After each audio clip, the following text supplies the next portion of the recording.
Oh, boy. All right, well, let's just keep moving. Verses 12 through 17, I think, are hilarious. And I'm a visual thinker, and so when I read this, I was envisioning this happening and just laughing out loud at this. So here's Peter, who has just miraculously escaped, and he's got to make his way to someone's house. He sees that the lights are on at Mary's house because there's a bunch of people gathered there, and he's like, oh, he gets there, gets to the gate, and he starts pounding. Well, so let's read it first. And when he realized this, he went to the house of Mary, the mother of John, who was also called Mark, where many were gathered together and were praying. When he knocked at the door of the gate, a servant girl named Rhoda came to answer. When she recognized Peter's voice because of her joy, she did not open the gate, but ran in and announced that Peter was standing in the front of the gate. They said to her, "You are out of your mind." But she kept insisting that it was so. They kept saying, "It is his angel." But Peter continued knocking, and when they had opened the door, they saw him and were amazed. But motioning to them with his hand to be silent, he described to them how the Lord had led him out of the prison, and he said, "Report these things to James and the brethren." Then he left and went to another place. Okay, so he's out there. He's like, they're after me. You're like, let me in. And this girl comes out. She's excited, and he's like, yeah. And she turns around and walks right back inside. He's probably like, what? He's like, no, let me in. She's in there trying to convince the people, yes, it is. And you can probably see out the window Peter like, hey, let me in, and they're just like, no, it's not. She's like, yes, it is. Like, that's his angel. No, it's not. Like, I could recognize his voice. And probably someone finally said, well, let's go out and see. Like, maybe after 10 minutes or so of him just like, bang, like, come on, right? And they come out there, open the gate, and they're all excited. He's like, shush, just be quiet, ushering them in, Anyway, I think it's hilarious, but that's all I have for that section. So I don't know if you had to write that down, but God has a sense of humor.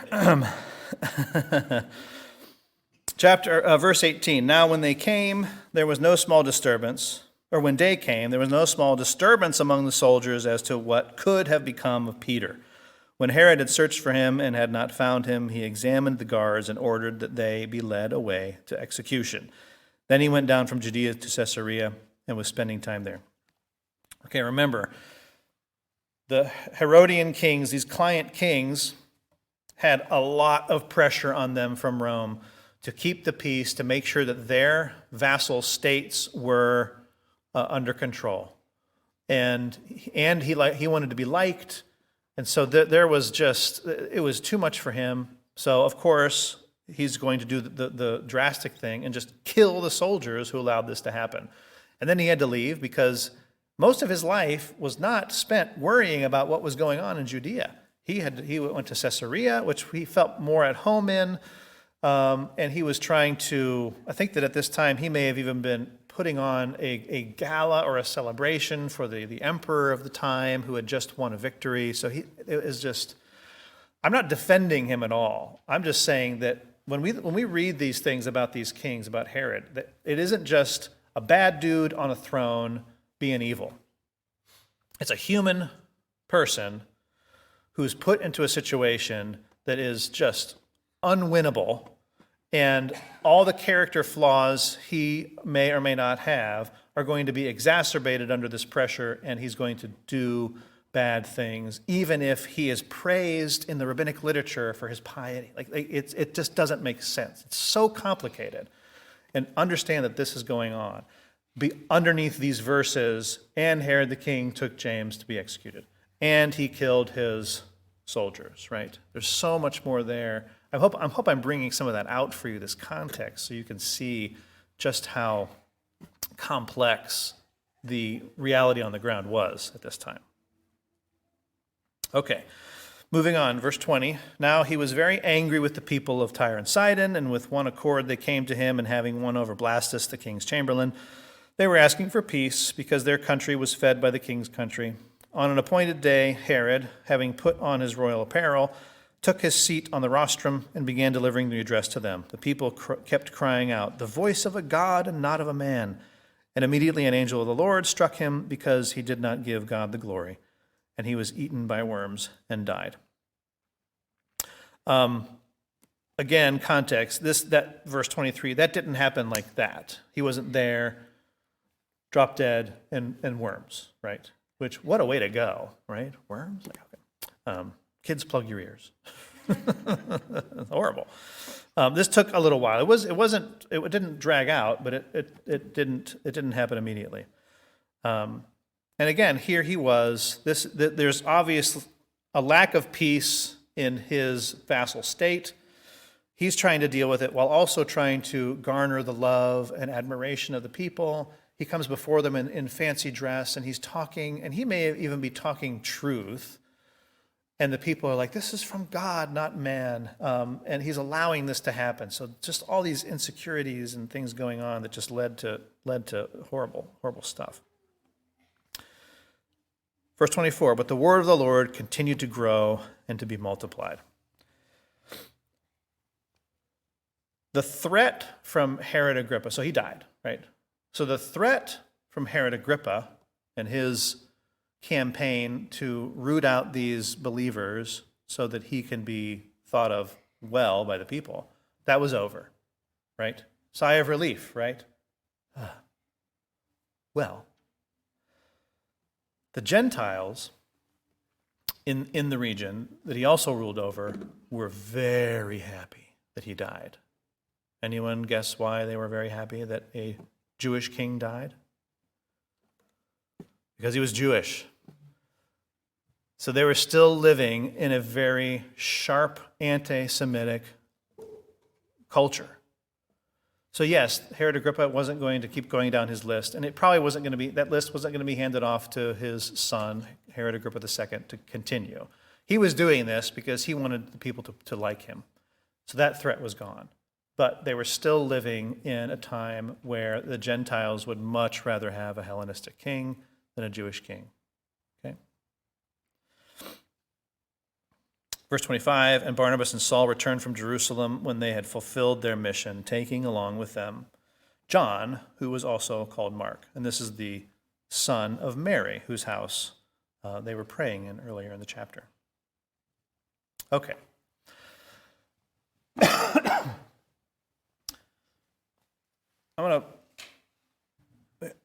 Let's think about all the different groups of people who had it out for followers of Yeshua. And I want you to tell me, I have a list here, but I want you to tell me what are all the people groups who had it out for disciples of Yeshua? Who were the sources of persecution? Anyone? The what? So we could say the Sadducees and the Pharisees. Not all the Pharisees, but the Pharisees too. Sadducees for political and theological reasons had it out for Yeshua followers. The Pharisees, some of them had it out for them too, for political reasons. Okay, so we've got the rabbinic class of Jews. Who else? That's two groups. Some obvious ones. Who? Greeks, Romans. Yep, the Romans for political reasons. Not necessarily. And when I say Romans, it's more like the Roman rulers, people in charge. That was more political and less, maybe a little philosophical reasons, but not really. Not when we're talking about leadership, people who are ruling, the Romans. Okay, that's three. Who else?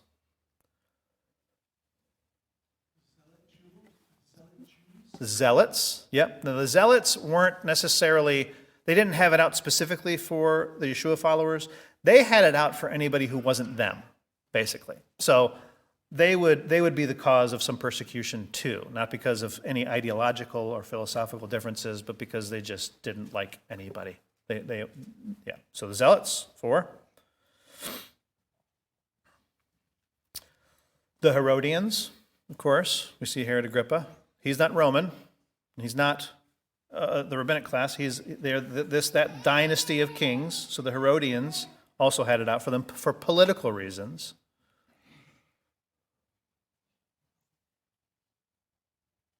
Who else?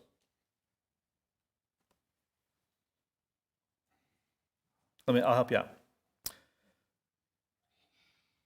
The strong anti-Semitism among Gentiles. The spirit of anti-Semitism among Gentiles. That was a source of persecution as well. And the last two are the defenders of pagan ways, people who just didn't like the way that they were doing things religiously. So they had religious and cultural beef with Yeshua followers. And then finally was a group of people we would lump in together as the magicians and the occult leaders, people who had religious and philosophical beef with Yeshua followers. So these are 8, there may be more, but there was at least 8 groups of people who were the sources of persecution of the believing community in the first century. 8 different groups. Here's what I think, what we can take from this chapter, which again is just pausing, stepping back, looking at the reality on the ground, talking about some persecution, some execution, imprisonment, King Agrippa's death, bringing him into the mix and talking about this. This is why we need this chapter right now, and especially why we need it now in 2023. We who are in America, I think as believers, have lost the strength of our muscles in keeping an eternal perspective and understanding that the norm for human history, especially for people who believe in Yeshua, is persecution. That is the norm. The baseline for human existence in this world as a believer in and follower of the risen Messiah, Yeshua of Nazareth, is one of an ever-present threat of persecution. In the first century, it was at least these 8 different groups. But what do we see these people, how are they joyful? Yes. Are they hopeful? Yes. Are they willing to die for the cause? Yes. All these things. What most of us have experienced in our culture and society, as far as religious freedom is concerned, is the exception, not the rule. And we have been accustomed to the expectation, we've been accustomed to the exception for too long. We need to reacquaint ourselves with reality, the reality of our beliefs and the way of our life being at odds with the world. Much more than 8 different groups of people having it out for us. And not only at odds with the world, at times at odds with other believers, at odds with family, at odds with friends you may have walked with in this journey for most of your life. And we have to be comfortable in that reality, learning to still find joy and remain hopeful and faithful, facing what might be certain death with a smile and a blessing. Think of the story of James and his informant. James was calm, and on their way to die, his informant looked at him. What he wanted most wasn't to live. He wanted forgiveness from his brother, and he asked it humbly, and James thought and said, "Be at peace," gave him a kiss. And they faced not an end together, they faced the next step into something bigger because they had an eternal perspective. We are part of something eternal, just as they were. The work they did, the next generation built on top of, and keeps going and going and going and going and going. Our end is not what you think it is. It's not what we have been taught to think it is. Our physical death is nothing. It's nothing. It's what everyone else has experienced who's ever lived. And how are we going to face it? How would we face it?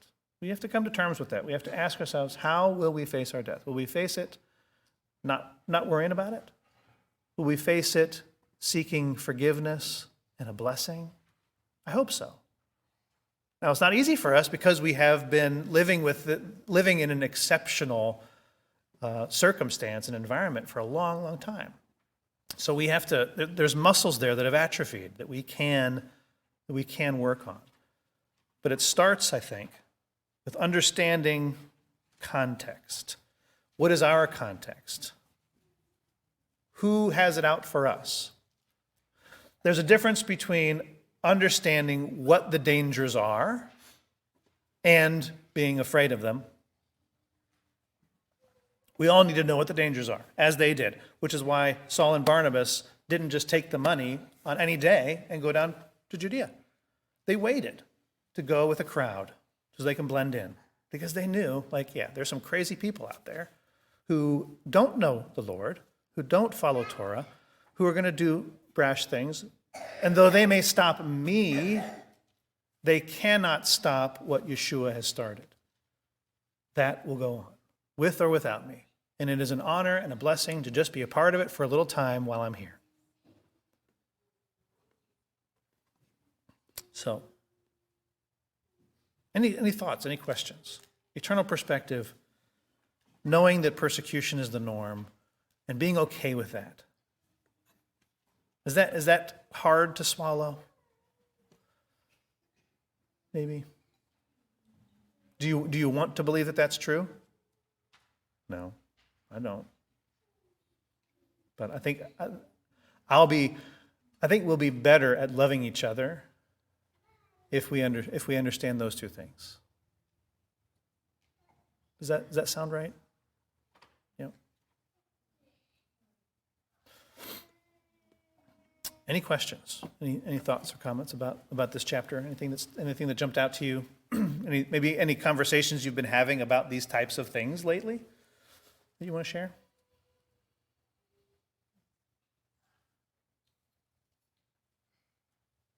No? Okay. All right. Well, let's go ahead and close in prayer. And then I'll go ahead and stop the live stream and do some announcements before we go donate. Father in heaven, we thank you for your word.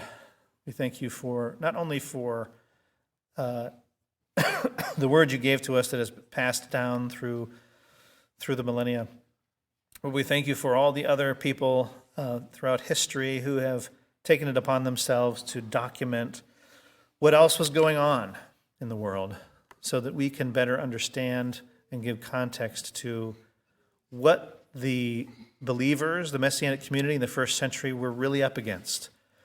And so we can see that they weren't just towering figures of faith on the face of it. They were actually facing great adversity and opposition and persecution. And they took it in stride.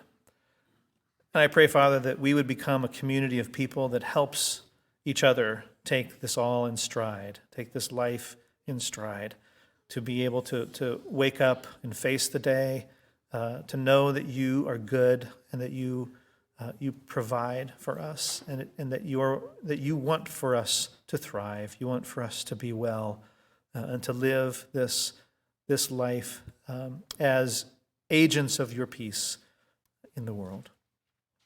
We thank you and we praise you, and I ask special blessing on us during this time of traveling and celebrations that we will all be a part of to some degree or another, that we would all be safe as we go about doing those things, and that you'll bring us back in January together to see each other and to be grateful, to be ever grateful for the gifts you give. We praise you and we thank you, all in the name of Yeshua of Nazareth, our Messiah, our King and High Priest. Amen.